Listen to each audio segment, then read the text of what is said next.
what's up, Buck Nation? Today I'm just gonna get into it, y'all. I was on Twitter and I seen the message on Twitter saying Lavonte David is one of 16 NFL players who has multiple 100 solo tackles in a season. Basically, had 100 tackles by himself in a season, not combined, not assisted, but solo. And the question was asked, is Lavonte David a Hall of Famer? Now, before we dive into that question, Lavonte David drafted in the second round, I think out of Nebraska, but I could be wrong. And he took over after the Derrick Brooks era ended. That old school era ended with the Derrick Brooks and the Rondé Barber was gone and everything, and he kind of took over. And it was when we had, it was the dark days, I would say. It's when we had the Josh Freemans, the Luke McGowns, the Mike Glennons of the world. That's when we had those guys, and that's when we had the alarm clock phase numbers. I hate those jerseys. And that's when we had the Jerry McCoys and then the Jameis Winstons and so forth, so forth. And Lavonte Davis been there since, he's been there since the beginning of those days, the dark days. He finally got success at the tail end of his career now. But if you look at his numbers are pretty good. But it's his achievements I want to touch on. As good as Lavonte David is, he only been to one Pro Bowl and he's been an All-Pro one time. And that's tough. That's really tough because they go off your accolades also.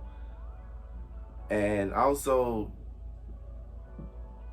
if you look at who he's against, at that time. So I put up a statistic comparison between two linebackers, I felt, from 2012 to 2016. Because Lavonte David from that era, I would say from 2012 to 15, 16, was considered the best, was in the conversation for best linebacker. It's just he was playing for the Buccaneers, a losing organization at the time, so you don't hear about him, So I put together two linebackers to compare Lavonte David to in that era. And, it was Luke Kuechly and Bobby Wagner. I could put Clay Matthews, or I could have put Fred Warner, or Terrell Suggs and everything, but they just wasn't as consistent as Bobby Wagner, who was considered the best linebacker for a 10-year period, and Luke Kuechly was, the face of the Carolina defense. And also they were all in the NFC. And it all came in at the same time, if I'm not mistaken. I think it all came in the 2012, 2013 draft. But anywho, and if you look at the numbers, I don't have them come one off the top of my head here. There's no one person that's dominating that list.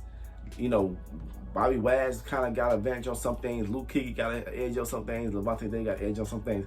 So they don't really know. So I feel like you can rotate any of those three out and put on any team, and you will not get worse. You might not get better, but you won't get any worse. But of course, Luke Kuechly is a multiple-time Pro Bowler. Bobby Wagner was the face of he was one of the faces of the Legion of Boom. They won a Super Bowl with Pete Carroll, and they won a Super Bowl early. Carolina went to the Super Bowl in 15 with Cam Newton's MVP season.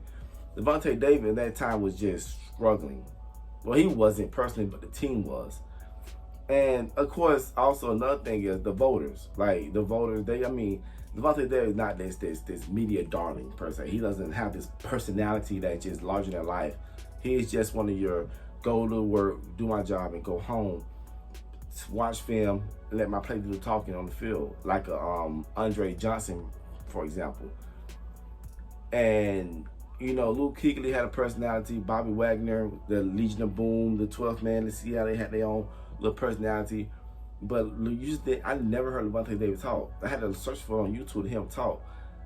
And he just, I didn't know how his voice sounded like, But like I said, the media just, he doesn't have an Ocho Cinco personality, or Chad Justin, or T.O., or Ray Lewis, or Peyton Manning, or Aaron Rodgers type outgoing personality. So you're not going to hear much about him, but his numbers back up, and you can match his numbers against anybody, and he, he is still a top linebacker for a 4-year stretch from 2012 to 2015, 16.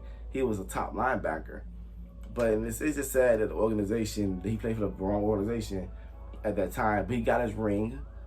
He finally got his ring. So that really gonna boost him up. But I think another ring, and I know, and I'm going on a stretch here, another ring, a couple more Pro Bowls, at least give me 2 more Pro Bowls, and maybe a Defensive Player of the Year will get people to notice how good Lavonte David is. But he's 32 now, and also, we're going younger with the Devin White, Antoine Winfield Jr. Our defense team is getting younger now. I just hope that it's gonna come a situation where they just release Lavonte David, like see how they did Bobby Wagner or having Von Miller in there, then we did it to Lavonte David because we'll be doing him a disservice. But I just hope we don't. Yeah, they were just a quick video. I want to talk about. I didn't really have a script here. I just put some stuff together and I just want to just talk. Because I got my new camcorder. Ooh, got my new camcorder here, so I hope this makes everything looks better, but I hope it works out. But thank you guys for watching. Thank you guys for watching so much, and I will talk to you guys later.